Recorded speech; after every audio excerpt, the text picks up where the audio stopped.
System. Circulatory system में सबसे पहले बात करते हैं ब्लड ग्रुप्स के बारे में।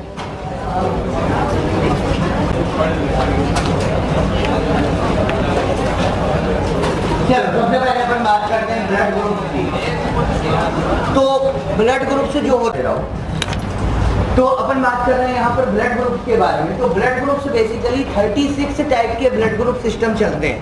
अगर टोटल ब्लड ग्रुप सिस्टम की अपन बात करें तो टोटल 36 टाइप के ब्लड ग्रुप सिस्टम है, लेकिन उसमें मोस्ट कॉमनली नोन जो ब्लड ग्रुप सिस्टम है उसको हम कहते हैं एबीओ ग्रुप। कॉमनली नोन जो है वो क्या है? ABO group. पीछे तक विजिबल है ना? ठीक है। तो मोस्ट कॉमनली नोन जो सिस्टम है वो कौन सा है? एबीओ ग्रुप सिस्टम जो है। तो यहाँ पर अपन बात करेंगे एबीओ ग्रुप सिस्टम की, जिसकी डिस्कवरी जो है, इसकी डिस्कवरी की थी लैंडस्टीनर ने। कार्ल लैंडस्टीनर जो थे उन्होंने इस एबीओ ब्लड ग्रुप सिस्टम को ढूंढा था। अब एबीओ ब्लड ग्रुप सिस्टम जो है बेसिकली ये डिपेंड किस पर करेगा? किसका ब्लड ग्रुप क्या है ये डिपेंड किस पर करता है? एंटीजन। एंटीजन कहां पर होती है? आरबीसी की सरफेस पे। मतलब अपन यहां पर ये बात कर रहे हैं कि जो ब्लड ग्रुप है, blood group is determined bye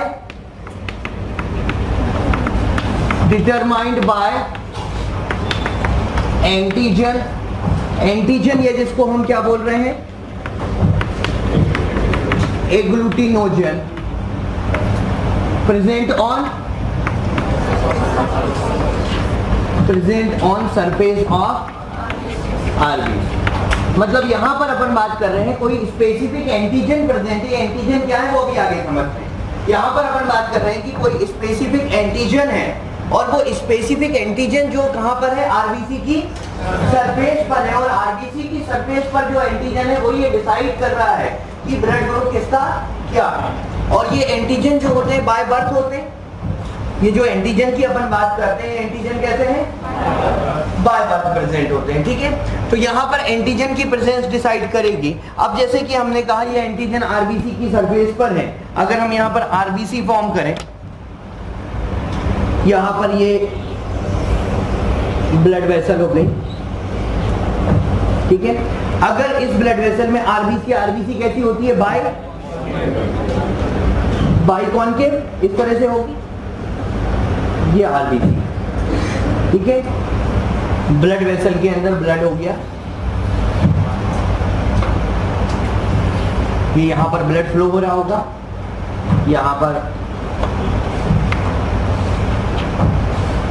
RBC.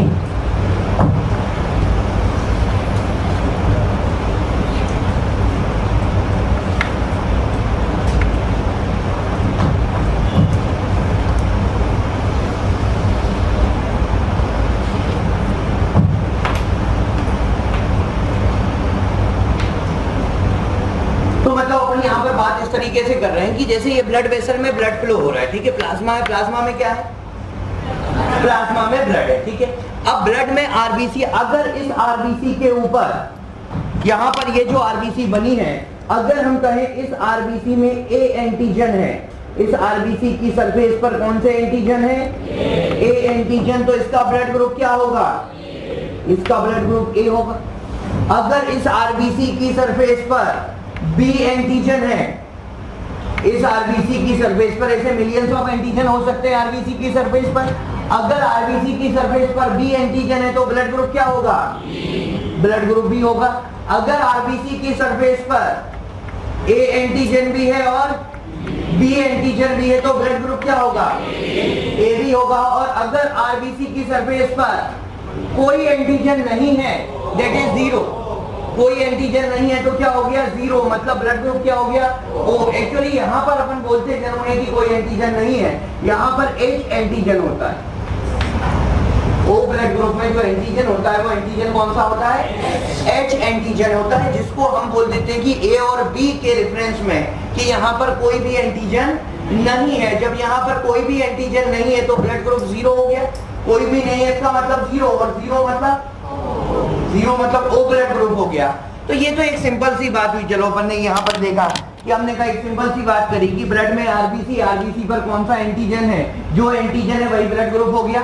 अगर ए एंटीजन है तो ए हो गया, बी एंटीजन है तो बी हो गया, ए बी है तो दोनों हो गया ए बी। और अगर कुछ नहीं है जिसको अपन इन जनरल बोल देते हैं एच एंटीजन है, तो ब्लड ग्रुप कौन सा हो गया वहां पर? तो ब्लड ग्रुप की बात करें तो यहाँ पर कौन सा ब्लड ग्रुप है?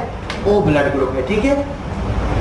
तो इसकी अपन बात कर रहे थे। अब अपन यहाँ पर बात करते हैं कि ये एंटीजन होते क्या है। ठीक है, चलो ये तो समझ में आ गई कि एंटीजन है, और एंटीजन है तो इस तरह से ब्लड ग्रुप यहाँ पर प्रेजेंट है।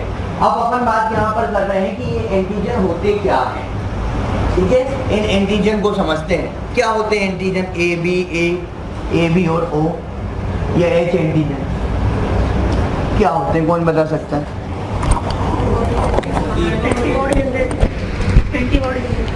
एंटीबॉडी जनरेटिंग एजेंट, ठीक है। तो यहाँ पर जो एंटीजन है उनकी अपन बात कर रहे हैं। यहाँ पर जो एंटीजन है वो एंटीजन है क्या? बेसिकली प्रोटीन से,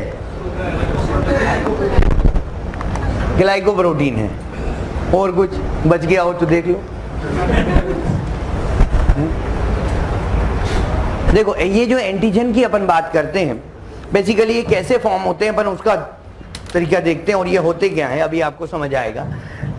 ये तो चलो ब्लड की बात हो गई कि जो एंटीजन वैसा ब्लड ग्रुप, ये तो एक सिंपल सी बात हो गई। अब अपन बात करते हैं यहाँ पर एंटीजन्स के बारे में, कि जिन एंटीजन की अपन बात कर रहे हैं बेसिकली वो एंटीजन है क्या, उसके बारे में अब अपन पढ़ रहे हैं। तो देखो होता क्या है यहाँ पर,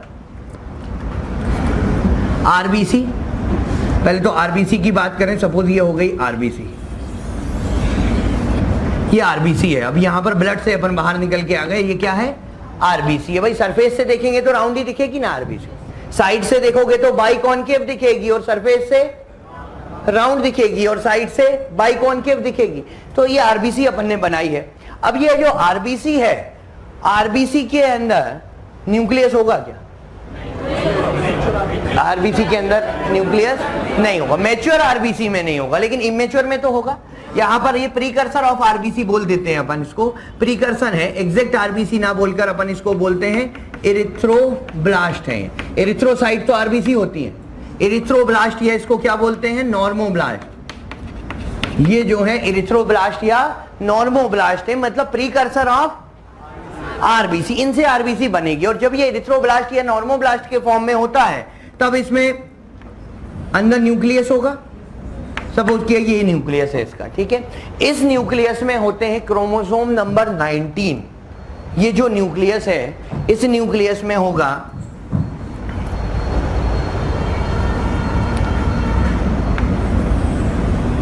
क्रोमोसोम नंबर 19 होंगे यहां पर। और ये जो क्रोमोसोम नंबर 19 है, क्रोमोसोम नंबर 19, ये क्रोमोसोम नंबर 19 पर एक जीन होता है which is responsible for synthesis of enzyme called fucose transferase. Synthesis of fucose transferase. ये कौन से एंजाइम की सिंथेसिस करवाएगा? फुकोस ट्रांसफरेज की, ठीक है। इसके ऊपर क्रोमोसोम नंबर 19 पर एक जीन होगा, वो gene is responsible for the synthesis of fucose transferase enzyme, ठीक है। अब ये फुकोस ट्रांसफरेज नाम से समझ में आ रहा है फुकोस को ट्रांसफर करेगा। ये फुकोस ट्रांसफरेज एंजाइम, इसको अपन अभी आगे FA से लिखेंगे, ठीक है ना। अंदर जब लिखेंगे FA से लिखेंगे, फुकोस सॉरी FT, फुकोस ट्रांसफरेज से इसको इस तरह से लिखेंगे अपन। अब फुकोस ट्रांसफरेज है, इसका मतलब नाम से तो समझ में आ रहा है ये किसको ट्रांसफर कर रहा होगा? ये किसको ट्रांसफर कर रहा होगा? ये ट्रांसफर कर रहा होगा फुकोस को। तो ये क्या करता है? फुकोस ट्रांसफरेज एंजाइम होता क्या है कि यहाँ आरबीसी की सरफेस पर ऑलिगोन्यूक्लियोटाइड्स होते हैं। आरबीसी की सरफेस पर क्या होते हैं? यहाँ पर ऑलिगोन्यूक्लियोटाइड। आरबीसी मतलब इमेच्योर आरबीसी की बात कर रहे हैं अभी अपन, है ना, क्योंकि न्यूक्लियस दिखाया है तो मैच्योर आरबीसी में न्यूक्लियस तो होगा ही नहीं। ये तो इमेच्योर आरबीसी की बात कर रहे हैं अपन। यहाँ पर आरबीसी की सरफेस पर इस तरह से ऑलिगोन्यूक्लियोटाइड्स होते हैं इसकी प्लाज्मा मेम्ब्रेन पर। अब ये क्या करता है? फुकोस ट्रांसफरेज जो होता है, यहाँ क्रोमोसोम नंबर 19 ने क्या बना दिया? फुकोस ट्रांसफरेज। और ये फुकोस ट्रांसफरेज क्या करेगा? फुकोस को ट्रांसफर कर देता है ऑन ऑलिगोन्यूक्लियोटाइड। ऑलिगो न्यूक्लियोटाइड के ऊपर किसको ट्रांसफर कर दिया? फ्रुक्टोज। फ्रुक्टोज क्या है? फ्रुक्टोज सिंपल शुगर होती है। फ्रुक्टोज इज सिंपल शुगर, जो कि डीऑक्सी शुगर है। डीऑक्सी होती है ना, जैसे कि राइबोज हो गई, डीऑक्सी शुगर है। वैसे ही एक शुगर कौन सी होती है? फ्रुक्टोज। जैसे राइबोज है डीऑक्सी शुगर C6H12O5, वैसे ये भी क्या है? C6H12O5, लेकिन इसका स्ट्रक्चर राइबोज से थोड़ा सा अलग है। हाँ, लेकिन अभी ये समझ लो ये क्या है? सिंपल शुगर है, मतलब मोनोसेकेराइड है। सिंपल शुगर है, क्या है ये? मोनोसेकेराइड। तो हमने कहा कि फ्रुक्टोज ट्रांसफरेज जो एंजाइम था, इसने यहां पर किसको ट्रांसफर कर दिया? फ्रुक्टोज। ये तो क्या हो गए? Oligo nucleotide. ये यहां पर क्या है? ऑलिगो न्यूक्लियोटाइड्स हैं। ऑलिगो न्यूक्लियोटाइड पे ये क्या ट्रांसफर हो गया? ये ट्रांसफर हो गया। किसको ट्रांसफर कर दिया? फ्रुक्टोज ट्रांसफरेज ने फ्रुक्टोज को। और ऑलिगो न्यूक्लियोटाइड पर जब फ्रुक्टोज आकर जुड़ जाता है, तब इसको हम कहते हैं H एंटीजन। ये कौन सा एंटीजन है? H एंटीजन है ये वाला। ठीक है, तो अगर केवल यही स्ट्रक्चर है आरबीसी पर, तो ब्लड ग्रुप कौन सा होगा? तो O होगा। अगर यही स्ट्रक्चर है आरबीसी का, ये जो आरबीसी है इसकी बात कर रहे हैं, हम कह रहे थे ना आरबीसी के सरफेस पे H एंटीजन है, तो ये है H antigen. Means H antigen means oligo nucleotide plus fructose. ये समझ में आया? तो बोल तो दो, आया कि नहीं? जोर के आया। तो ऑलिगो न्यूक्लियोटाइड पर फ्रुक्टोज एंटीजन जो है, और फ्रुक्टोज ऑलिगो न्यूक्लियोटाइड पे फ्रुक्टोज जब जुड़ेगा तो ये क्या कहलाएगा? H antigen. और फ्रुक्टोज क्या है? Simple sugar. और ये जुड़ी कब? जब फ्रुक्टोज ट्रांसफरेज एंजाइम बना। फ्रुक्टोज ट्रांसफरेज एंजाइम के लिए जो जीन होगा वो प्रीकर्सर ऑफ आरबीसी के न्यूक्लियस में क्रोमोसोम नंबर 19 पर होगा। ठीक है, तो ये जो एंटीजन है, ये कौन सा एंटीजन हो गया? ये H एंटीजन। H एंटीजन वाली बात समझ में आई? ठीक है, अब अपन बात करते हैं A B एंटीजन क्या होते हैं। ये तो सिंपल H एंटीजन की बात हो गई, जिसको हम कहते हैं कि कोई भी एंटीजन नहीं है। सिंपली अपन क्या बोल देते हैं? Antigen are absent. लेकिन एंटीजन एब्सेंट नहीं है। कौन सा एंटीजन है वो? बेसिकली H एंटीजन है। ठीक है,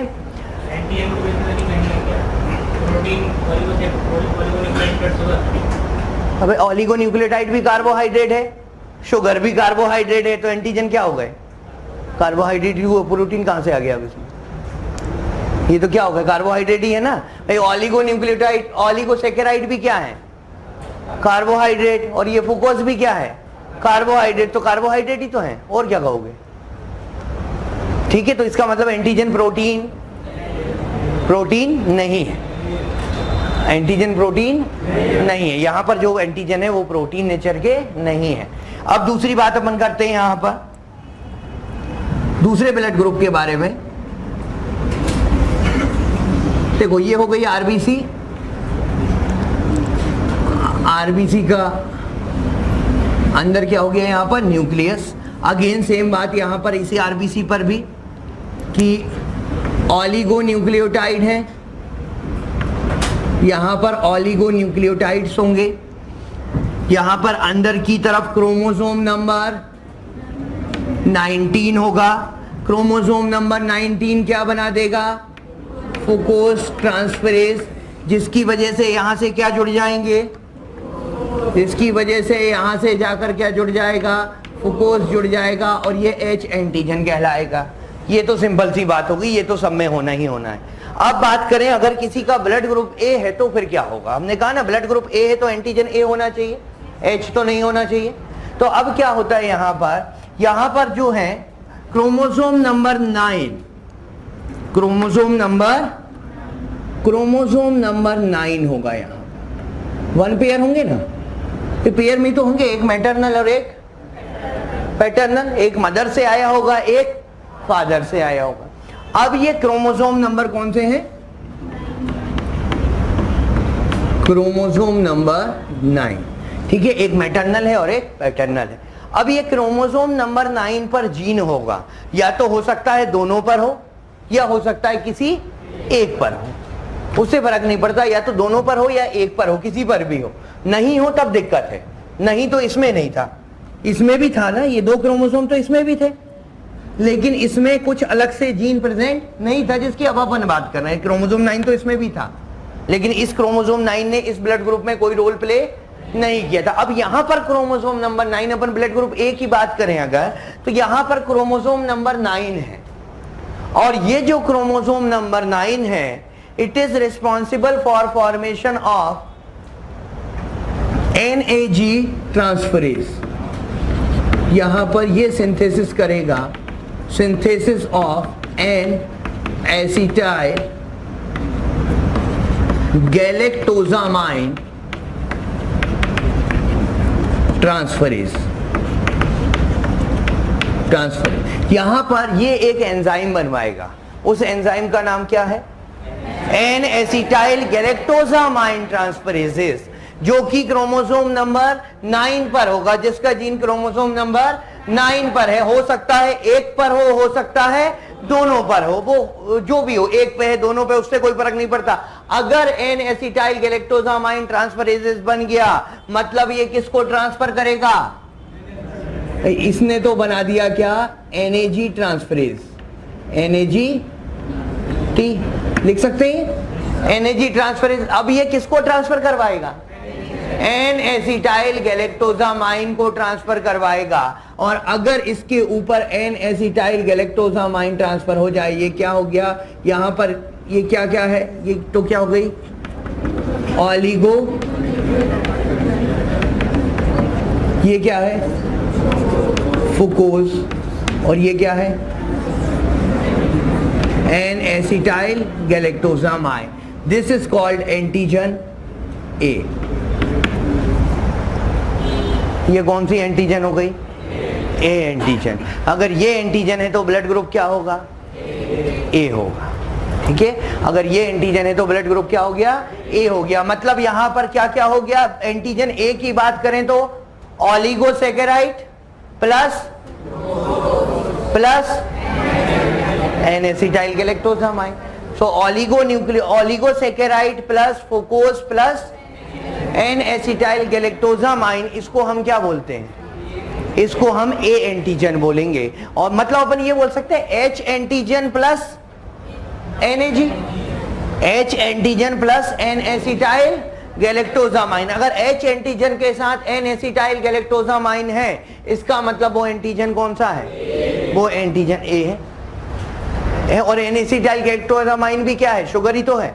पॉलीसेकेराइड में पढ़ते हैं ना, N-एसिटाइल ग्लूकोजामाइन, N-एसिटाइल गैलेक्टोजामाइन, तो ये भी शुगर है। मतलब ये भी क्या है? पूरी तरह से कार्बोहाइड्रेट ही है।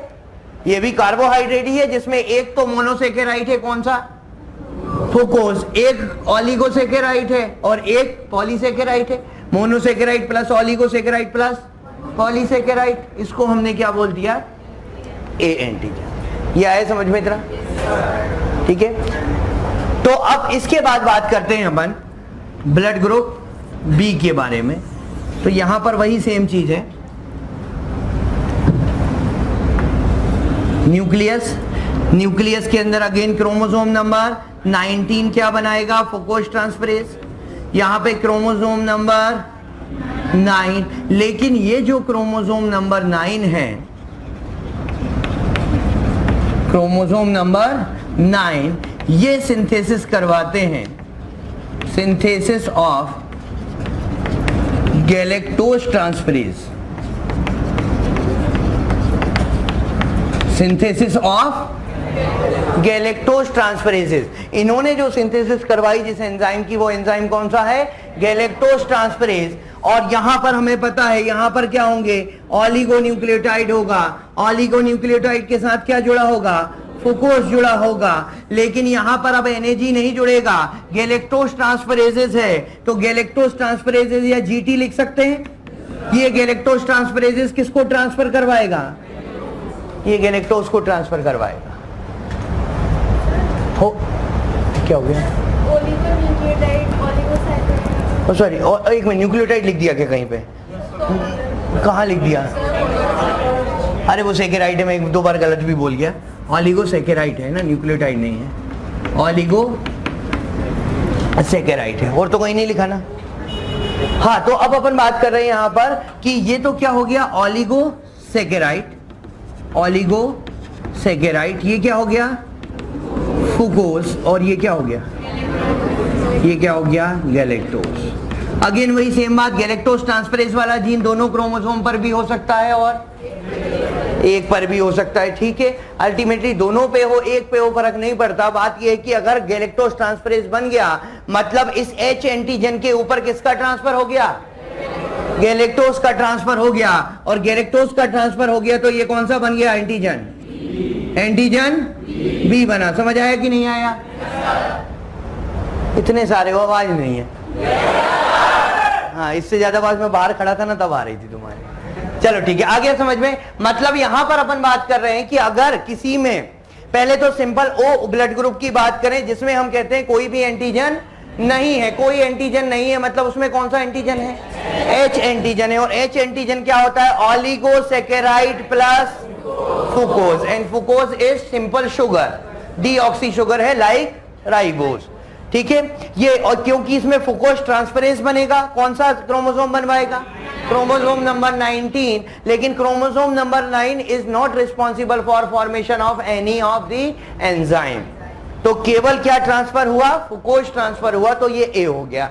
अब सॉरी ओ ब्लड ग्रुप हो गया। अब अपन बात करें ए ब्लड ग्रुप की। ए ब्लड ग्रुप में chromosome number 19 is responsible for fucose transferase, chromosome number 9 is responsible for NAG transferase और N-एसिटाइल गैलेक्टोजामाइन ट्रांसफरेज। जो N-एसिटाइल गैलेक्टोजामाइन को ट्रांसफर कर देगा means H means oligosaccharide plus fucose plus N-एसिटाइल galactosamine is called A antigen, ठीक है। Now B पर आते हैं। तो chromosome number 19 again responsible for the formation of fucose transferase.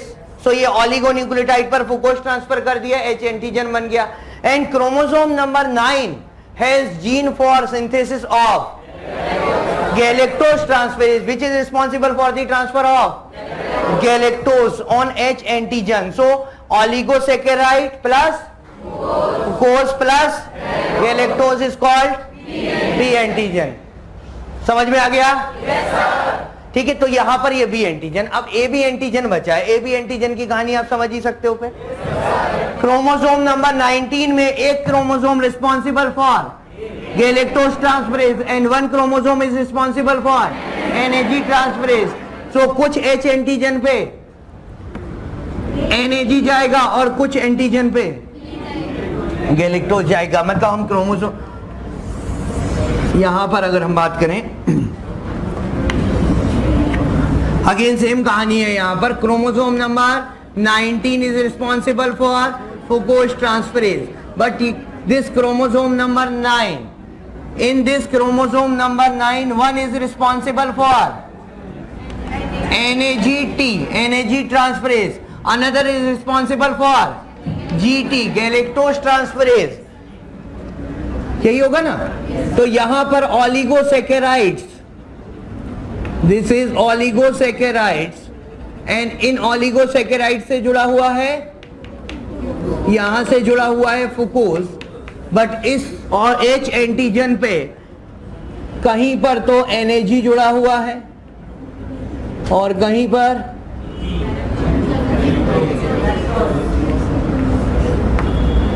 ये हो गया NAG और ये हो गया गैलेक्टोज। सो ये कौन सा एंटीजन हो गया? A antigen. और ये कौन सा एंटीजन हो गया? ये हो गया B antigen. So blood group will be AB।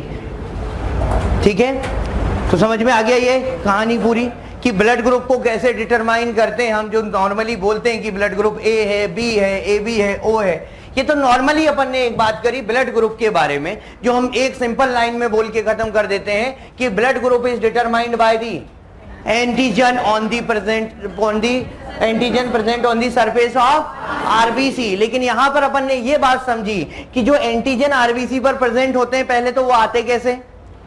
Antigen RBC पर तो होते हैं, बने कैसे वो समझ में आया? बने कहां पर? इमेच्योर RBC में बन चुके हैं, ठीक है ना? कैसे बने वो समझ में आ गया, क्लियर है? अब बात करें एंटीबॉडी की। अब बात करते हैं अपन, ये तो नॉर्मल सी बात हो गई कि ब्लड में ये हो गया, ठीक है। अब बात करते हैं एंटीबॉडी के बारे में। हमें पता है कि आरबीसी पर तो एंटीजन होते हैं और एंटीबॉडी कहां पर होती है? एंटीबॉडी कहां होती है? प्लाज्मा में होती है। कब बनती है? इसको क्या हो गया?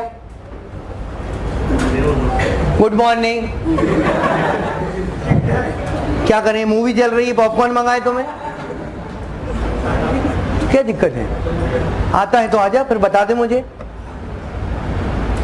नहीं आता फिर क्यों? तब भी सोना है।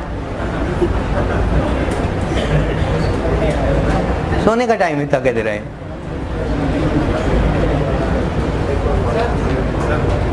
हाँ कौन, कहाँ?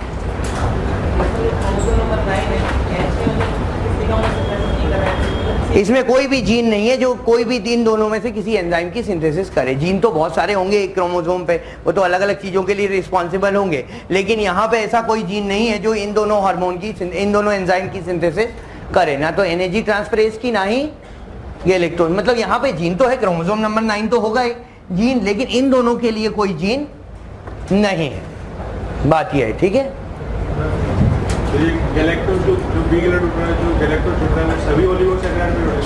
सारे ओलिगोसैकेराइड। वो तो अभी बताऊंगा ना।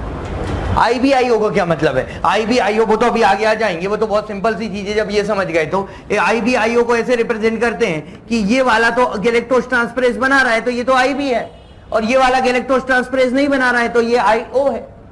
हमने बोला ना कि कोई जरूरी नहीं है दोनों बनाए, दोनों में से कोई एक क्रोमोसोम भी बना दे, एक क्रोमोसोम के पास भी जीन हो गया गैलेक्टोज ट्रांसफरेज बनाने वाला, तो ब्लड ग्रुप तो भी हो गया। अगर दोनों पर हो गया तो उसको IB बोल दिया है ना। अभी भी बच्चों वाली बातों में ही चल रहे हो, अभी भी ये दोनों IB हो गया। आगे बताऊंगा हालांकि इसको IB, और मान लो एक ने बनाया तो एक तो B बना रहा है। B बना रहा है मतलब गैलेक्टोज ट्रांसफरेज बना रहा है। वो जो B बना रहा है ना, वो B किसकी वजह से बन रहा है? गैलेक्टोज ट्रांसफरेज की वजह से, क्योंकि उसी के कारण गैलेक्टोज ट्रांसफर हो रहा है। तो हमने कहा ये वाला तो B बनवाएगा, लेकिन ये वाला B नहीं बनवाएगा, तो ये IO हो जाएगा। और दोनों ही अगर बनाए तो IB हो गया। जैसे O ब्लड ग्रुप में अपन कहते हैं ना, ये भी IO है और ये भी IO है, मतलब ये भी कोई एंजाइम नहीं बनवा रहा और ये भी कोई एंजाइम नहीं बनवा रहा, तो दोनों ही जीरो है। लेकिन दोनों में से कोई भी एक एक्टिवेट हो जाए तो फिर बन जाएगा, ठीक है।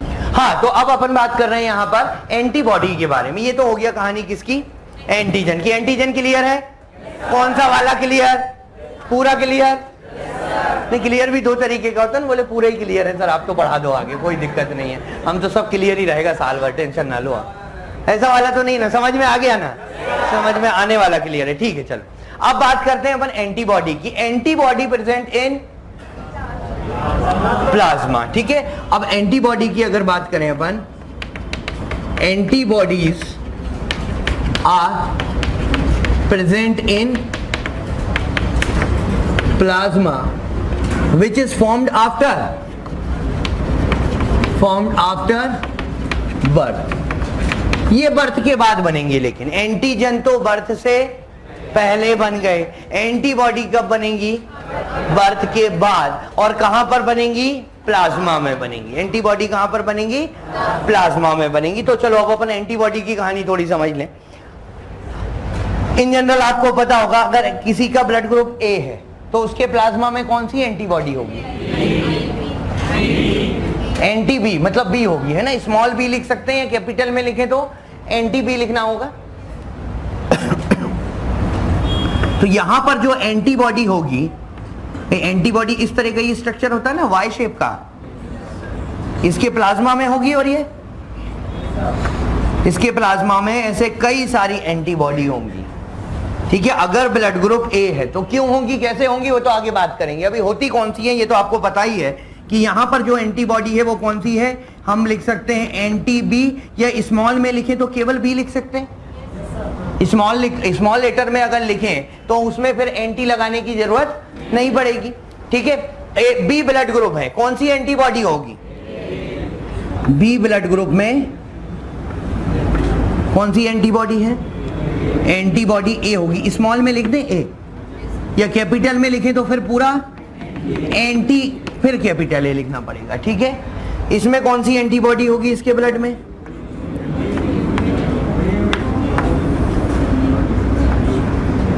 लो नहीं होगी, इसके ब्लड में कोई भी एंटीबॉडी नहीं है। यहां कौन सी होगी? अब बोलो यहां कौन सी होगी?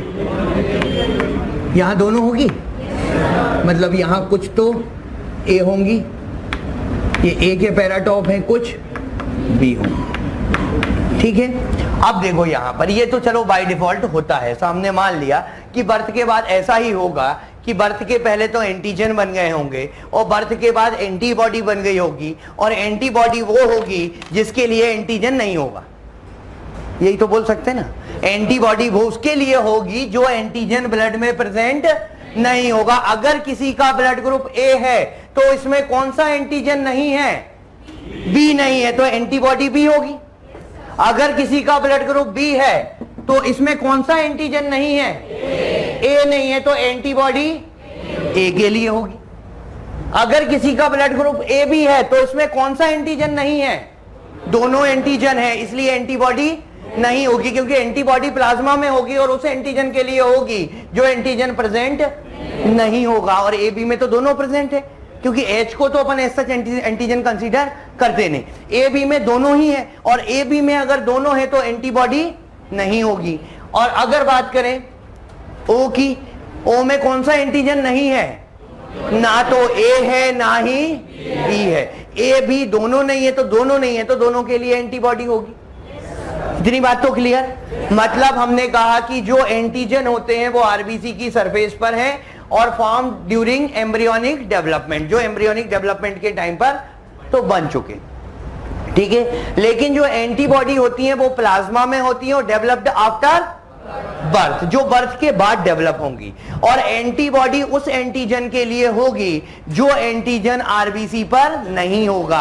अगर ए एंटीजन है आरबीसी पर तो एंटीबॉडी बी के लिए होगी, अगर बी एंटीजन है तो एंटीबॉडी ए के लिए होगी, ए बी है तो दोनों ही एंटीजन प्रेजेंट है तो एंटीबॉडी नहीं होगी। और अगर ओ ब्लड ग्रुप है तो ना तो ए है ना तो बी है, तो दोनों के लिए एंटीबॉडी बन जाएगी। ये क्लियर इतना? अब बात यह है कि जब इन्होंने बी को, अगर इसकी बात करो इस ब्लड ग्रुप की, इसने तो कहीं बी को देखा ही नहीं, तो बी के लिए एंटीबॉडी कैसे बना दी? बी वाले ने तो कभी ए को देखा ही नहीं, तो ए के लिए एंटीबॉडी कैसे बना दी? ओ वाले ने तो ना तो ए देखा ना तो बी देखा, तो ए बी के लिए एंटीबॉडी कैसे बन गई? भाई हम तो ये बोलते हैं ना कि एंटीबॉडी तब बनती है जब कोई एंटीजन आता है। एंटीजन आया, हमारे इम्यून सिस्टम ने उस एंटीजन को पहचाना और उस एंटीजन को पहचान के एंटीबॉडी बना दी। यहां कहां से बी को पहचान लिया? बी तो था ही नहीं भाई, ए तो बर्थ से पहले बना था ना, बी कहां था? बी को पहचानने वाली बात ही नहीं थी इसमें। तो एंटीबॉडी अगर ये ए के लिए बना था तब तो अपन को समझ में आती कि नॉर्मल इम्यून सिस्टम तो यही करता है कि जो एंटीजन आता है उसके लिए रिएक्शन करता है और उसको मारने के लिए एंटीबॉडी बना देता है, और वो भी तभी बनाता है जब एंटीजन आता है। अदरवाइज तो उसको पता ही क्या एंटीजन कौन सा है, अपने आइडिया से थोड़ी एंटीबॉडी बनाते जाता है ना। जो एंटीजन आएगा उसके लिए एंटीबॉडी बना देता है। हमने कहा इसमें तो बी एंटीजन कभी आया ही नहीं, तो फिर एंटीबॉडी बी के लिए बन गई। इसमें तो ए एंटीजन कभी नहीं आया, तो एंटीबॉडी ए के लिए बन गई। यहां पर दोनों ही नहीं आए तो चलो यहां पे तो दोनों आ गए, इसको तो छोड़ दो। अभी ओ पे आओ, ओ पे तो ना ए आया ना तो बी आया, तो एंटीबॉडी ए के लिए भी बना के बैठा है, ये तो बी के लिए भी बना के बैठा है। जब ये एंटीजन आया ही नहीं बर्थ से पहले ही, तो फिर ये एंटीबॉडी कहां से आएंगे? भाई नॉर्मली दिमाग लगाओ, अगर थोड़ा सा अगर कोशिश करो जो तुम लगा सकते हो, है ना। थोड़ा सा लगाने को बोलो, ज्यादा तो बोल भी नहीं रहा है ना, ज्यादा कौन सा तुम मेरे कहने से लगा लोगे। तो अगर इसमें एंटीबॉडी ए के लिए बनती तो नॉर्मल समझ में आ जाता कि ए एंटीजन था तो ए एंटीबॉडी बन गई। इसमें बी के लिए बनती तो भी समझ में आ जाता, इसमें ए और बी दोनों के लिए बनना चाहिए थी फिर, और उसमें एंटीबॉडी नहीं बननी चाहिए थी। लेकिन बिल्कुल इसका अपोजिट चल रहा है मामला, तो यहाँ पे ऐसा कुछ हो ही नहीं रहा। तो फिर ये कहां से रिकॉग्नाइज किया?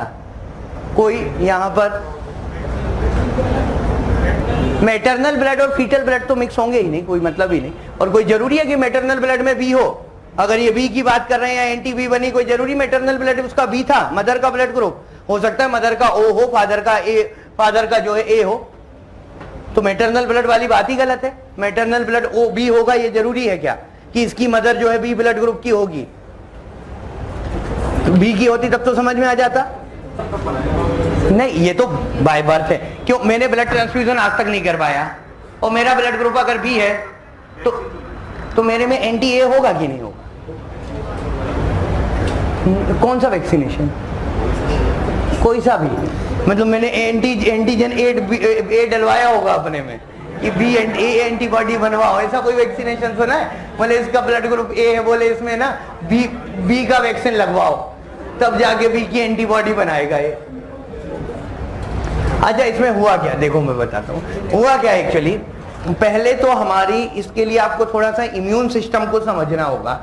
जो हमारा इम्यून सिस्टम होता है ना, उसके पास कैपेबिलिटी होती है कि वो हमारी बॉडी के जो सेल्फ एंटीजन है उनको रिकॉग्नाइज कर लेता है, और सेल्फ एंटीजन के लिए कभी भी एंटीबॉडी नहीं बना। तो पहले अपन इसकी बात कर रहे हैं कि ए के लिए एंटीबॉडी बनी क्यों नहीं, फिर अपन बात करेंगे कि बी के लिए क्यों बनी।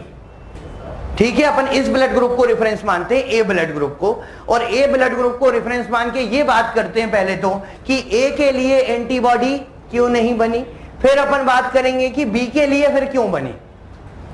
तो पहले तो ए के लिए क्यों नहीं बनी, इसका जवाब ढूंढ लें। देखो, ए के लिए इसलिए नहीं बनी क्योंकि हमारे इम्यून सिस्टम के पास एक कैपेबिलिटी होती है सेल्फ रिकॉग्नाइजेशन की, मतलब वो खुद के एंटीजन को रिकॉग्नाइज कर सकता है, बॉडी के खुद के एंटीजन को रिकॉग्नाइज कर सकता है, और खुद के एंटीजन को जब रिकॉग्नाइज करता है तो उसके लिए एंटीबॉडी नहीं बनाता। अब ये रिकॉग्नाइज करता कैसे है उसको अपन देखते हैं। पहले तो होता क्या है, जैसे कि सपोज करो हमारी मैच्योरेशन कहाँ होता है आरबीसी का, ओ सॉरी लिम्फोसाइट का, लिम्फोसाइट का मैच्योरेशन कहाँ होता है? मैच्योरेशन बोन मैरो में। टी लिम्फोसाइट का थाइमस में। तो अपन ये मान लेते हैं ये क्या है, ये थाइमस है, यहाँ मैच्योरेशन होने वाला है।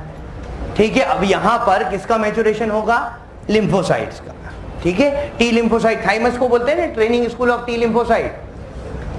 ये अपन तब की बात कर रहे हैं जब डेवलपमेंट चल रहा है। जब डेवलपमेंट चल रहा है उस समय क्या होता है कि जैसे ये बॉडी का कोई एक एंटीजन हो गया, बॉडी का कोई भी एक एंटीजन ले लो, ये बॉडी का हमने क्या बोला, एंटीजन है, सेल्फ एंटीजन है। ठीक है, ये सेल्फ एंटीजन है जो ऑलरेडी बॉडी में प्रेजेंट है। सेल्फ एंटीजन पूरा लिख लेते हैं, कोई भी एंटीजन है, ए हो सकता है, बी हो सकता है। बॉडी में कई सारे एंटीजन होते हैं जो खुद के होते हैं और इनके लिए हमारा इम्यून सिस्टम उस पर अटैक नहीं करता। तो पहले तो ये बात करें कि इस पर अटैक क्यों नहीं कर रहा, ए पर। अगर ए एंटीजन है तो अटैक तो करना चाहिए ए पर, एंटीबॉडी ए के लिए बननी चाहिए, लेकिन ए के लिए ना बन के बी के लिए बन रही है। तो पहले तो अपन बात कर रहे हैं ए के लिए बन क्यों नहीं रही है। तो ए के लिए इसलिए नहीं बन रही क्योंकि हमारी इम्यून सिस्टम की एक कैपेबिलिटी होती है, वो करता क्या है, जैसे जो सेल्फ एंटीजन है, सारी लिम्फोसाइट ड्यूरिंग मैच्योरेशन, जब मैच्योरेशन चलता रहता है उस समय सारी लिम्फोसाइट्स जो होती हैं वो इस एंटीजन के सामने, ये लिम्फोसाइट्स हैं। ठीक है, ये हमारी बॉडी की क्या है, लिम्फोसाइट, जो इम्यून सिस्टम की सेल्स हैं। ये जो इम्यून सिस्टम की सेल्स होती हैं,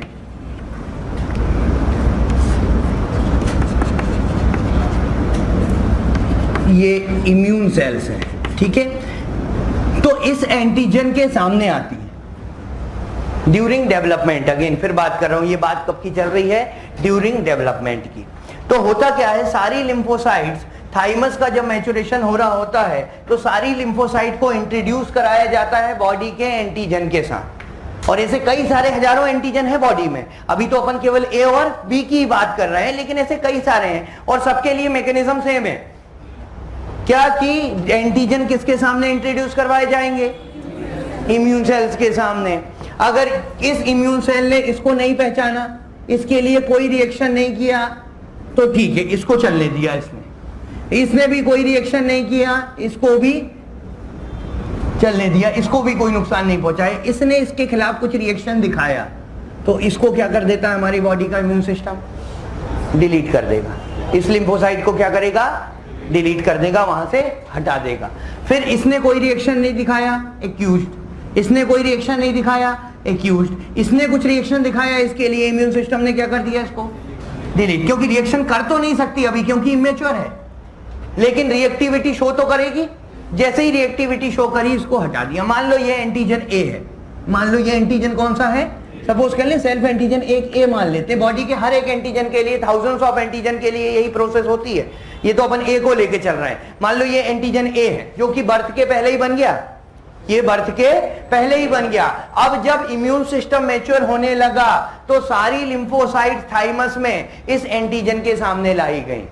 जिन जिन ने इस एंटीजन के लिए कुछ रिएक्टिविटी दिखाई, उन लिम्फोसाइट को तो डिलीट कर दिया, उन वो लिम्फोसाइट तो मर गई। अब कौन सी लिम्फोसाइट बची? केवल मैच्योर कौन सी लिम्फोसाइट होंगी?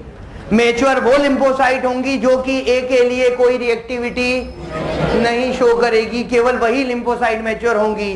तो इस कारण से क्या वो लिम्फोसाइट मैच्योर होके ए के लिए कोई एंटीबॉडी बनाएंगी? क्या वो लिम्फोसाइट बनाएंगी? वो लिम्फोसाइट ए के लिए कोई भी एंटीबॉडी नहीं बनाएगी, इसलिए यहां पे एंटी ए नहीं है। आया समझ में? थोड़ा जोर के बोल दो। जोर के बोलो, जय माता दी मत बोलना है ना, बोले जोर के बोलो जय माता दी। हाँ, तो समझ में आया यहाँ ए क्यों नहीं है? अगर यहाँ इनकेस बी होता तो, इनकेस बी होता तो बी को रिप्रेजेंट किया जाता इन लिम्फोसाइट के सामने। जो लिम्फोसाइट बी के लिए रिएक्टिव होती उनको हटा दिया जाता, और जो नहीं रिएक्शन करती केवल उन्हीं को मैच्योर होने दिया जाता, तो वो बी के लिए कोई भी एंटीबॉडी का फॉर्मेशन नहीं करवाती। अगर ए और बी दोनों होता तो, अगर ए और बी दोनों होता तो कुछ ए के लिए रिस्पॉन्ड कर रही होती उनको भी हटा देते, कुछ बी के लिए रिस्पॉन्ड कर रही होती उनको भी हटा देते, और बाकी का जो नहीं रिस्पॉन्ड करती केवल वही मैच्योर होती। तो ना तो ए के लिए एंटीबॉडी बनती, ना तो बी के लिए एंटीबॉडी बनती। और ओ है तो ओ में तो एंटीजन ही नहीं है, ओ में तो कोई एंटीजन ही नहीं है, ना तो ए है ना तो बी है। तो यहां पे जब ना तो ए इंट्रोड्यूस हुआ इनके सामने और ना ही बी इंट्रोड्यूस हुआ, तो सारी लिम्फोसाइट मैच्योर हो गई। जो ए के लिए रिएक्टिव थी वो भी मैच्योर हुई, जो बी के लिए रिएक्टिव है वो भी मैच्योर हुई। तो जब वो मैच्योर हुई तो उन्होंने कौन सा एंटीबॉडी बना दिया? ए भी बना दिया और बी भी बना दिया, क्योंकि ए सेंसिटिव भी मैच्योर हो रही है यहाँ पे और बी सेंसिटिव भी मैच्योर हो रही है। तो जब ए सेंसिटिव भी मैच्योर हुई और बी सेंसिटिव भी मैच्योर हुई, तो इन्होंने ए के लिए भी एंटीबॉडी बनाई और बी के लिए भी एंटीबॉडी बनाई, तो इसलिए वहां पर दोनों एंटीबॉडी है। ये बात तो समझ में आई? तो यहां पर तो अपन अभी ये बात कर रहे हैं कि जो है उसके लिए एंटीबॉडी क्यों नहीं बनी, तो उसके लिए एंटीबॉडी इस कारण से नहीं बनी। जो है उसके लिए एंटीबॉडी क्यों बनी, क्यों नहीं बनी? क्योंकि जो एंटीजन था उसके लिए जिस लिम्फोसाइट जो सेंसिटिव थी उनको तो ड्यूरिंग मैच्योरेशन ही क्या कर दिया गया था? हटा दिया गया था। केवल लिम्फोसाइट ही वो मैच्योर हुई है जिनने उनके लिए कोई भी रिएक्शन शो नहीं की थी, केवल वही मैच्योर हुई है। तो इसलिए यहाँ पे ए सेंसिटिव हट गई थी क्योंकि ए एंटीजन था, यहाँ बी सेंसिटिव हट गई थी, यहाँ पे ए सेंसिटिव भी हट गई और बी सेंसिटिव भी हट गई। इसलिए यहां पर इनकी बात अगर करें तो हमने कहा जो एंटीजन हमारे पास है उनके लिए कभी भी एंटीबॉडी का फॉर्मेशन नहीं होता। इसलिए नॉर्मल कंडीशन की अगर अपन बात करें, वो ऑटो इम्यून डिसऑर्डर वगैरह वो तो अलग चीज है, अपन उसकी बात नहीं कर रहे हैं अभी नॉर्मल कंडीशन में बात कर रहे हैं कि बॉडी में जितने भी एंटीजन होते हैं बाय बर्थ उनके लिए कभी भी एंटीबॉडी नहीं बनती, क्योंकि उनके लिए जो सेंसिटिव सेल्स होती हैं वो तो पहले ही हटा दी जाती हैं, तो एंटीबॉडी बनेगी ही क्यों? हाँ, लेकिन जो एंटीजन नहीं होता और वो अगर आ जाए तो उनके लिए एंटीबॉडी बन जाती है। जैसे सपोज करो यहां पर ये तो ए के लिए था ना, बी के लिए आ जाए तो एंटीबॉडी बना देगा फिर ये, क्योंकि बी सेंसिटिव तो इसमें होगी। अभी बी केवल कौन सी नहीं होगी? ए सेंसिटिव नहीं होगी, है ना। मतलब कोई भी एंटीजन, और ए बी की बात नहीं कर रहे हैं, कोई भी थाउजेंड टाइप्स ऑफ एंटीजन है, उनमें से कोई भी एंटीजन आएगा तो बॉडी का इम्यून सिस्टम रिएक्ट करेगा। तो ये तो एक क्वेश्चन का तो आंसर हो गया कि जो एंटीजन है उसके लिए एंटीबॉडी क्यों नहीं बन रही। अब बात यह है कि जो एंटीजन नहीं है उसके लिए एंटीबॉडी क्यों बन रही है। भाई जो है उसके लिए नहीं बन रही, वो तो क्लियर है। थोड़ा सा बोल दो। हाँ, मुझे कंफ्यूजन हो जाता है, पता नहीं क्या पढ़ा दिया मैंने। हाँ, तो जो है उसके लिए क्यों नहीं बन रही, ये तो अपन को समझ में आ गया। अब बात ये है कि फिर जो नहीं है उसके लिए कहां से आ गई? भाई बी तो था ही नहीं तो इसके लिए कहां से आई? अब बी को बनने के लिए बी को आना तो चाहिए। अब ये बी आया तो होगा, ये तो कंफर्म है। देखो ये वाली बात तो कंफर्म है कि यहां पर बी कभी ना कभी आया होगा, तभी बी के लिए बनी है। नहीं तो अपने आप तो इम्यून सिस्टम पागल नहीं हुआ बैठा है कि बी के लिए बना देगा। वो बनाएगा भी तो उसको पता क्या बी कैसा है, तो उसको मारने के लिए बनाएगा कैसे? यहां अगर ए के लिए बनी है, ए तो इसमें है नहीं, लेकिन कभी ना कभी आया होगा, ये वाली बात तो पक्की है। इसमें तो किसी के लिए भी नहीं है, वो तो अपन को समझ में आएगी क्यों नहीं है। और यहां पर लेकिन ए बी दोनों के लिए, लेकिन पक्की बात है ए भी आया होगा और बी भी आया होगा, तभी एंटीबॉडी बनवा के गया, अदरवाइज एंटीबॉडी अपने आप तो नहीं बनेगी। और आया आफ्टर बर्थ होगा, क्योंकि एंटीबॉडी कब बनी है? आफ्टर बर्थ बनी है। Actually A and B antigens जो होते हैं, ए एंटीजन का मतलब क्या हो गया? Oligosaccharide plus fucose plus N acetyl galactosamide. A antigen मतलब oligosaccharide plus fucose plus N acetyl galactosamide. B antigen मतलब oligosaccharide plus fucose plus galactose. यही है ना? हाँ, तो इसको यही याद कर लो, इसलिए इतनी बार बुलवा रहा हूं कि यही याद कर लो। घर जाके याद करने की जरूरत नहीं होती जूलॉजी में, 80% तो नहीं होती अगर क्लास में कंसंट्रेशन से बैठे हुए तो, है ना? तो यहां पर अपन बात कर रहे हैं, ये जो दो टाइप के एंटीजन है, A and B antigen, they are most common type of antigen, जो फूड पार्टिकल में भी होते हैं, बैक्टीरिया में भी होते हैं, वायरस में भी होते हैं। ये कोई बहुत स्पेसिफिक एंटीजन नहीं है, they are most common type of antigen. जो बच्चे ने दूध पिया उसमें भी एंटीजन एयर गई, एंटीजेनिक प्रॉपर्टी लेके उसमें ए भी मिल जाएंगे। बैक्टीरिया वायरस जो एंटर हुए एयर के थ्रू, फूड के थ्रू, उसमें भी एंटीजन ए और बी मिल जाएंगे। मतलब ए बी एंटीजन कोई बहुत भारी एंटीजन नहीं है, they are common type of antigens. तो मतलब बर्थ के बाद जैसे ही बच्चे का एनवायरनमेंट से एक्सपोजर हुआ, बैक्टीरिया वायरस फूड के थ्रू, वाटर के थ्रू, मिल्क के थ्रू, जिसके भी थ्रू एंटर किए, और वो एंटीजन कहां गए? ब्लड में गए। वो एंटीजन एलिमेंट्री कैनाल से कहां चले गए? ब्लड में चले गए। अब ब्लड में गए तो ए भी गया और बी भी गया। लेकिन अगर इस पर्सन की बात करें, इसमें ए और बी दोनों गए, तो ए वाली तो सेल्स ऑलरेडी ये हटा चुका था, ए वाली सेल्स तो इसमें से हट चुकी थी, जो ए के लिए सेंसिटिव थी, उसको तो पहले ही हटा दिया था। लेकिन बी वाली इसने नहीं हटाई थी, तो बी वाली तो मैच्योर हो गई थी। तो अब वो कौन सी एंटीबॉडी बना देगी? अब वो कौन सी एंटीबॉडी बनाएगी? बी के लिए एंटीबॉडी बनाएगी। इसी तरह से यहां पर बात करें, इसमें भी ए और बी एंटीजन गए, फूड के थ्रू गए, बैक्टीरिया के थ्रू गए, वायरस के थ्रू गए, ए और बी एंटीजन दोनों ही गए, ठीक है, ब्लड में पहुंचे। अब ये ए और बी एंटीजन, लेकिन बात क्या थी कि जो बी के लिए सेंसिटिव थी वो तो ऑलरेडी ड्यूरिंग डेवलपमेंट ही हट चुकी थी।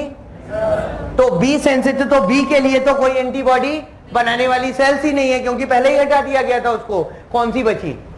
ए वाली बची, तो एंटी ए बना दिया। इसमें भी ए और बी दोनों एंटीजन आए, लेकिन इसमें ए सेंसिटिव भी हट चुकी थी और बी सेंसिटिव भी हट चुकी थी, तो ना तो एंटीबॉडी ए बनी ना तो एंटीबॉडी बी बनी। और यहां पर ना तो ए सेंसिटिव को हटाया गया था ना तो बी सेंसिटिव को हटाया गया था, तो यहां पर तो एंटीबॉडी बी, वो तो ए के लिए भी रिएक्ट करेगा और बी के लिए भी रिएक्ट करेगा, तो एंटी ए भी बनेगी और एंटी बी भी बनेगी। आई बात समझ में? तो मतलब जो एंटीजन है उसके लिए सेंसिटिव सेल्स तो पहले ही हट चुकी थी, लेकिन जो एंटीजन नहीं है उसके लिए तो सेल्स रिएक्ट करेंगी, और सेल्स रिएक्ट करेंगी तो उसके लिए तो एंटीबॉडी बनेगी। तो दूसरे क्वेश्चन का आंसर भी मिला कि जो एंटीजन नहीं है उसके लिए एंटीबॉडी क्यों बनी। भाई पहली बात तो ये थी कि जो एंटीजन है उसके लिए क्यों नहीं बनी, तो वो समझ में आ गई, क्योंकि उसके, अरे पीछे क्या हो गया? पीछे भी कोई है तो सामने देख ले। जो एंटीजन है उसके लिए क्यों नहीं बनी, वो वाली बात क्लियर? हाँ कि ना? और जो एंटीजन नहीं है उसके लिए क्यों बनी, वो समझ में आया? तो ये है ब्लड ग्रुप की एक बेसिक सी चीज कि हमारे ब्लड ग्रुप में जो एंटीजन होती है वो होती क्या है, और जो एंटीजन नहीं होती उसके लिए एंटीबॉडी कैसे बनती है, और जो एंटीजन है उसके लिए एंटीबॉडी क्यों नहीं बनती है। तो ये सारी चीजें थी, तो इसको इतना नोट करो।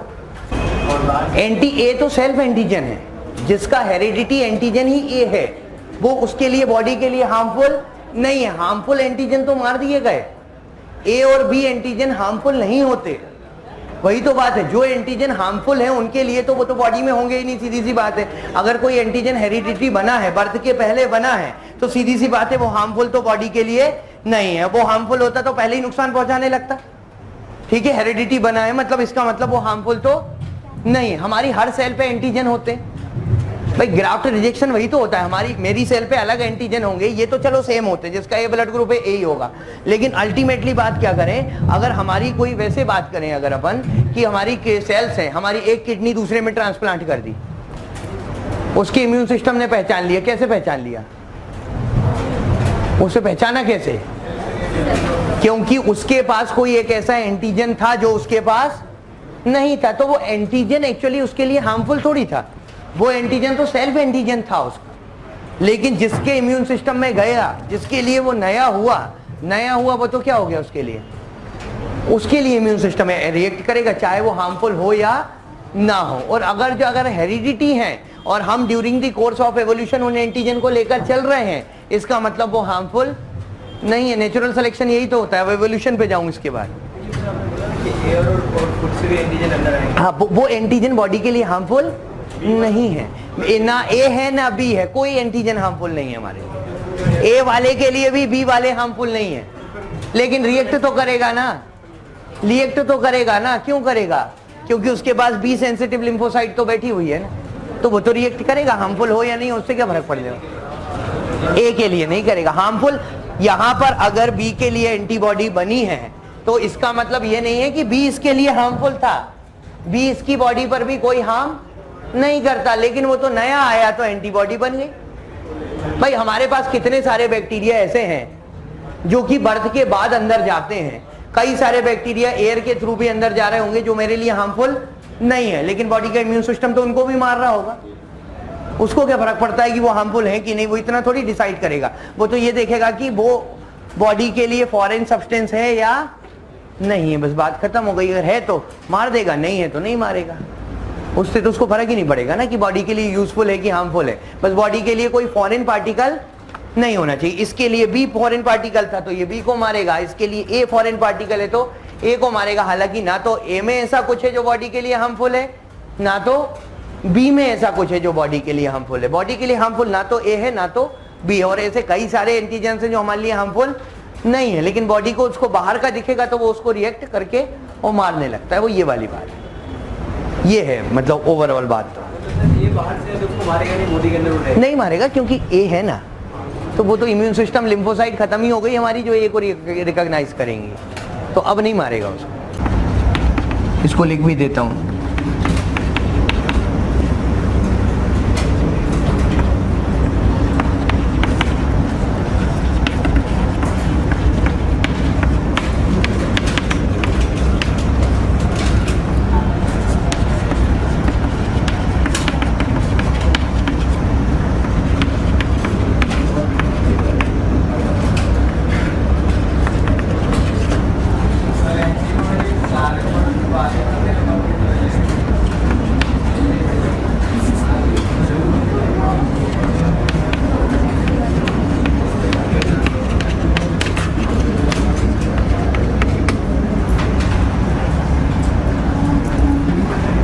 क्या हो गया, क्या पूछ रहा है? कोई नहीं, किसी ने कुछ बोला था। हाँ बोल। एंटीबॉडी सारे बर्थ के नहीं। आईजीजी तो अपने आप ही आ जाता है। आईजीजी तो प्लासेंटा के थ्रू ही आ जाएगा फीटस में। ठीक है, फीटल में अगर कोई इन्फेक्शन हो गया तो आईजीएम भी बन जाएगा। फीटल इन्फेक्शन, आईजीएम को अपन बोलते हैं ना ओल्डेस्ट एंटीबॉडी। क्यों बोलते हैं? क्योंकि first antibody that was formed during infection. तो बर्थ के पहले भी बन सकते हैं, बट इसके लिए जो एंटीबॉडी का जो एक्सपोजर हुआ ए और बी का, that is only after birth, क्योंकि ए और बी एक्सपोजर ही आफ्टर बर्थ होता है जनरली।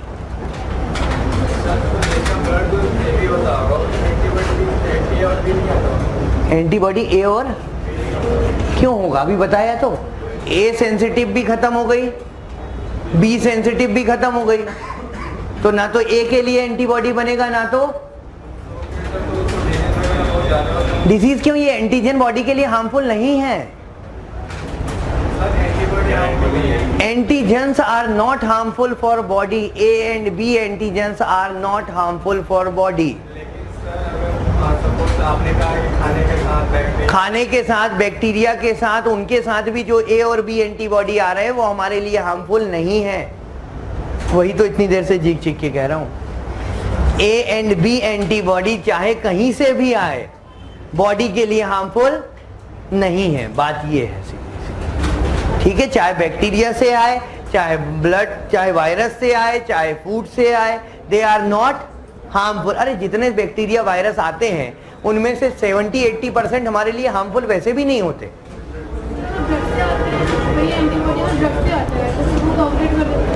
कौन सा एंटीबॉडी?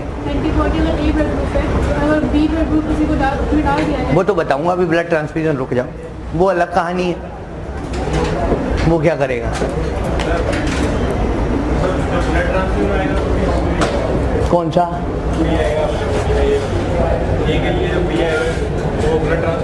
हार्मफुल तो नहीं है, लेकिन दिक्कत क्या है ना, बॉडी का इम्यून सिस्टम रिएक्ट मार देगा ना वहां पे। हार्मफुल तो जैसे मान ले ए ब्लड ग्रुप है, जैसे अभी जो तुम मेरे ख्याल से जो पूछना चाह रहे हो कि ए ब्लड ग्रुप है, ए में बी वाला डाल दिया ब्लड, ए तो बी वाला एंटीजन आया, लेकिन ये हार्मफुल तो नहीं है। लेकिन हार्मफुल और नहीं हार्मफुल से इम्यून सिस्टम को कोई मतलब नहीं होता, इसके लिए फॉरेन है ना, तो इसको मारेगा, बस बात खत्म, इतनी सी है।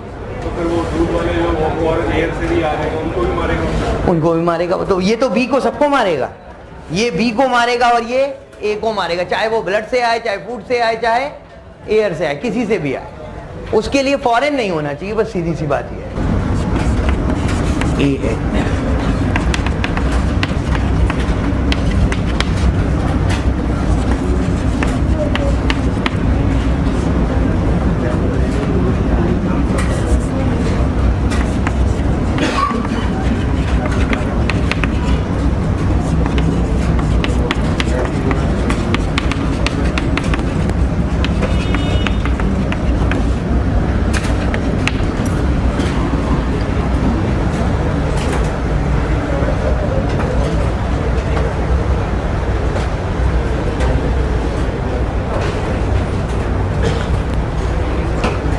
ये यहां पर मैंने दोनों चीजों के वैसे आंसर लिख दिए हैं जो आपको अभी बताया था।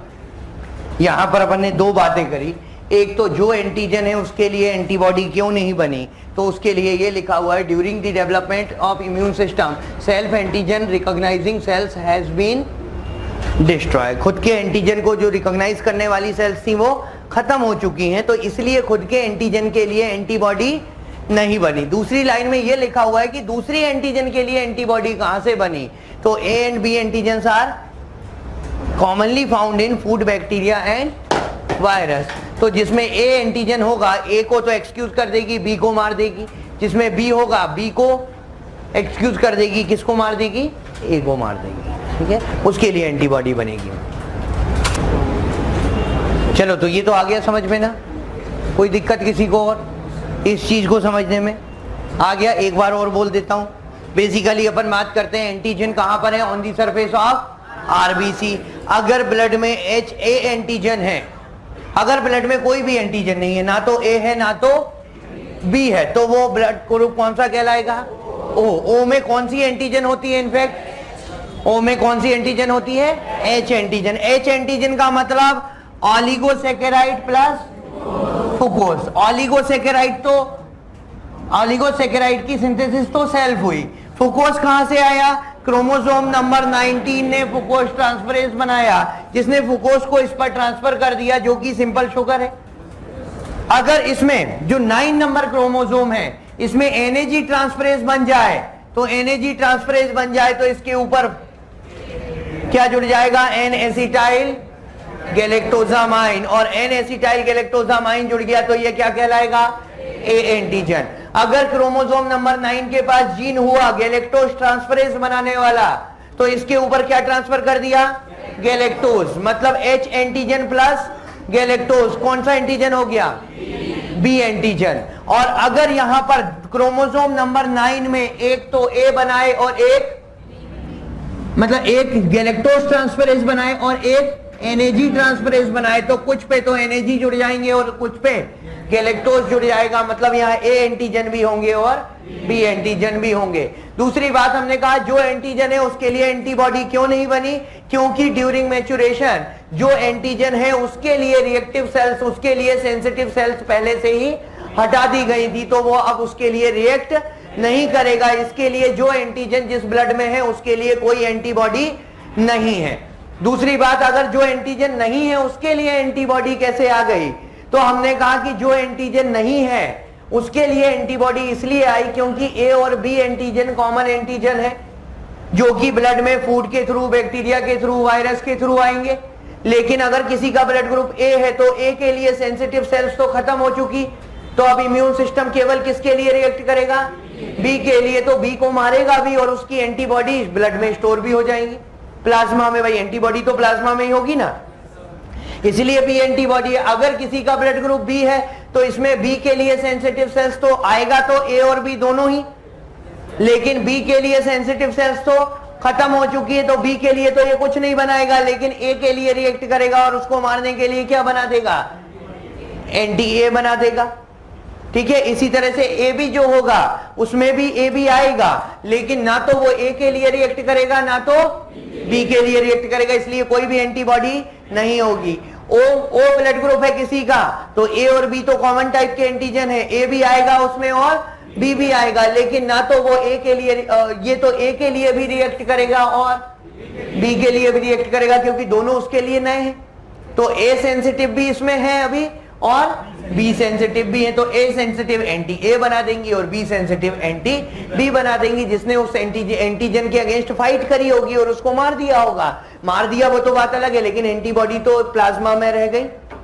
हालांकि डाइल्यूटेड फॉर्म में होती है एंटीबॉडी, कोई बहुत ज्यादा कंसंट्रेटेड फॉर्म में नहीं है। एंटीजन तो बहुत कंसंट्रेटेड होते हैं, लेकिन ये जो एंटीबॉडी होती है वो कैसी होती है, डाइल्यूटेड, क्योंकि उस समय बनी होगी, उसको मारने के लिए B को बनती रहती है और बन के फिर खत्म भी होती रहती है। तो इस कारण से जो एंटीजन है उसके लिए तो एंटीबॉडी नहीं है, लेकिन जो एंटीजन नहीं है उसके लिए एंटीबॉडी होती है। ठीक है, तो ये पूरा क्लियर, हाँ कि ना, समझ में आ गया ना? चलो ठीक है, इसके आगे नेक्स्ट क्लास में कंटिन्यू करेंगे।